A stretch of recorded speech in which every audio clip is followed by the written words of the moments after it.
జనగణనలో కుల వంశాన్ని చేర్చినందుకు కేంద్రానికి సీఎం రేవంత్ రెడ్డి ధన్యవాదాలు తెలిపారు. కులగణన కోరుతూ కాంగ్రెస్ నేత రాహుల్ గాంధీ వేల కిలోమీటర్లు పాదయాత్ర చేశారని గుర్తు చేశారు.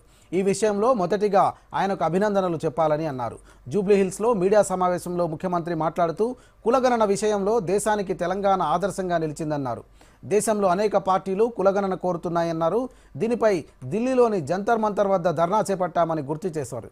కులగణన విషయంలో కేంద్ర మంత్రుల కమిటీ ఏర్పాటు చేయాలని డిమాండ్ చేశారు. అందులో కేంద్ర మంత్రులు సీనియర్ అధికారులను నియమించాలని కోరారు. కులగణన విషయంలో తెలంగాణ అనుభవం కేంద్రానికి ఉపయోగపడుతుందని తెలిపారు.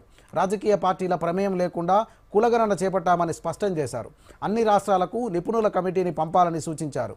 ప్రతి రాష్ట్రంతో మాట్లాడి ఆయా ప్రభుత్వాల సూచనలు తీసుకోవాలని అన్నారు. ఈ విషయంలో కేంద్రం రాష్ట్రాలు కలిసి పనిచేయాలని కేంద్రానికి సూచించారు. స్పష్టమైన మార్గదర్శకాలు రూపొందించాలన్న సీఎం రేవంత్ రెడ్డి కులగణన పూర్తయ్యాక ఏం చేస్తారో స్పష్టంగా చెప్పాలని అన్నారు. చేర్చుతామని నిర్ణయించారు.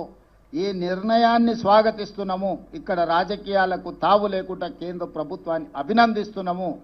కేంద్ర ప్రభుత్వం ఒక నిర్ణయం తీసుకొని ఒక విధానాన్ని తెచ్చినప్పుడు అన్ని రాజకీయ పార్టీలతోనే పార్లమెంటరీ వ్యవస్థలో భాగస్వాములైన ప్రతి ఒక్కరితో చర్చించి వాళ్ళ సూచనలు తీసుకోవాలి. అందుకే నరేంద్ర మోడీ గారికి సూచన చేస్తున్న గ్రూప్ ఆఫ్ మినిస్టర్స్తో ఒక కమిటీ వేయండి, ఆఫీసర్లతో కూడుకున్న ఇంకొక ఎక్స్పర్ట్స్ కమిటీని వేయండి.